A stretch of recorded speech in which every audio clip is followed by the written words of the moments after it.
일자리 자체가 없는 상황입니다. 그러다 보니 소득이 낮을 수밖에 없고, 그러니 이제 저소득층이 증가하고 그러면서 노인의 빈곤 문제가 갈수록 심각해지는 상황입니다.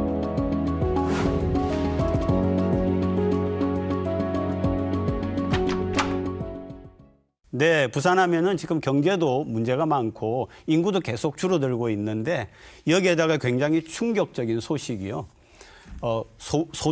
부산의 소득이 전국에서 최하위다라고 하는 통계가 나왔습니다. 네, 이제 가구 소득을 말씀을 하신 것 같습니다. 네네. 이제 우리가 GRDP를 볼 때는 사실은 좀 전체적인 시선을 좀 볼 필요가 있습니다. 명목 GRDP와 실질 GRDP가 또 있고 여기에서는 생산면, 지출면 그리고 분배면에 대해서 좀 골고루 봐야 합니다. 부정적인 지표는 사실은 개선과 우리가 대안을 위해서 이제 분석을 해야 되는 부분이고요. 이를 통해서 우리가 산업 구조에 대해서도 좀 볼 필요가 있다라는 것인데 인구가 유출되는 것만큼 이 부정적인 지표만 강조를 하게 되면 우리 시민분들께서 삶에 대한 불안감이 더 커지실 수가 있습니다. 시와 시의회가 이 부정지표 개선에 대해서 굉장히 노력을 하고 있다는 말씀을 좀 드리고요.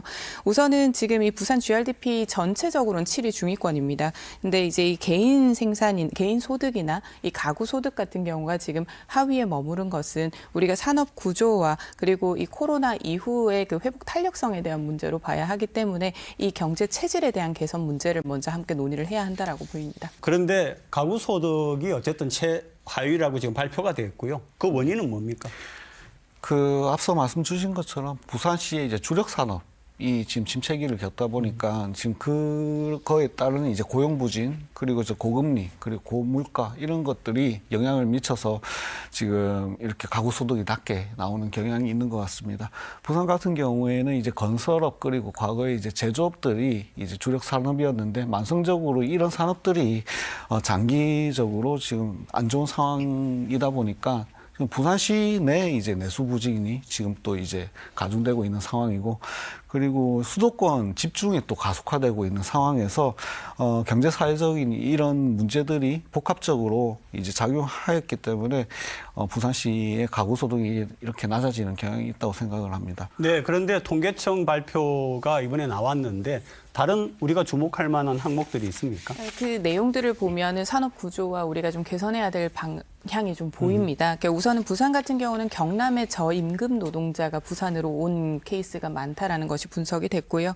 그리고 반대로 부산의 고임금 노동자들은 경남이나 외지로 이제 빠져나가는 부분들이 좀 발견이 됐습니다. 그러니까 더해서 우리 부산이 미래 투자하는 부분에 있어서 R&D나 설비 투자가 좀 낮은 것으로 나왔습니다. 결국은 지금 우리가 산업 구조를 모두 개편을 해야 하고 경제의 기초 체력을 이제 만들어야 되는데 신산업의 부가가치 비중이 지금 2.3% 전국 비중으로 굉장히 낮은 것에 불과해서 이제 성장 동력이 부족한 상황입니다. 이에 대한 적극적 투자가 필요하고요. 이제 건설업 같은 경우가 굉장히 많은데 현재는 건설업이 경기 부진이라 이 부분도 하나의 그 낮아지는 지표의 역할을 했습니다.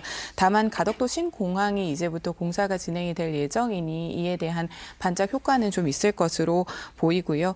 이제 전문적인 서비스업보다는 영세한 서비스업 위주로 지금 경제 성장이 이끌어져 가고 있는 부분이 있어서 서비스업에 대한 부분도 조금 더 신산업과 고부가가치로 좀 전환을 해야 하는 시점입니다. 결국 가구 소득이 이렇게 낮은 것은 일자리 문제하고 상관이 있지 않겠습니까? 그러면 부산시가 어떤 정책을 써야 되겠습니까? 일자리가 가장 중요한 부분입니다. 양질의 일자리 창출하는 것이 가장 큰 우선적인 과제고요.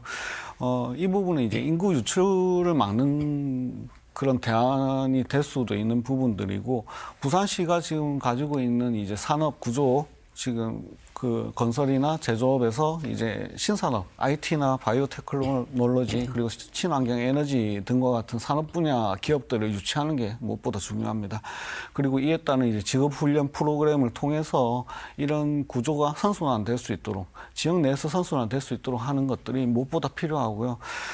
이와 함께 이제 소득 지원에 대한 정책들을 좀 더 이제 세밀하게 부산시에서 가져가야 되는 것. 부분들도 있고 그리고 주거 문제에 대해서도 공공주택 공급을 늘리고 그리고 저소득층을 위한 그런 세세한 복지 정책들 이런 것들을 개선해 나가야 된다고 생각합니다. 우리가 20년 전을 생각을 해보면 이제 막 에이펙을 이제 유치를 하고 국제화 도시로 이제 나아가겠다라고 했었습니다. 하지만 거기에서 이제 빠졌던 것이 전문과학기술업, 그러니까 과학기술 분야에서 시대를 지금 따라가지 못했던 부분이 이제 나오고 있습니다.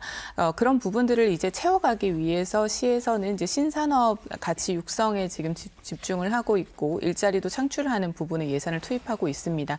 하루아침에 변하는 것이 아니기 때문에 그 안에 우리가 좀 버팀목이 될 수 있는 자금 지원, 이번에 4,500억에 대한 그 현금 유동성을 마련한 부분과 같이 이런 정책 지원이 이루어지면서 차근차근 변화하는 이 신산업 동력에 대한 시의 정책에 대해서 당장의 성과를 계속해서 빠르게 모색하는 것이 아니라 좀 지켜볼 필요가 있다라고 보입니다.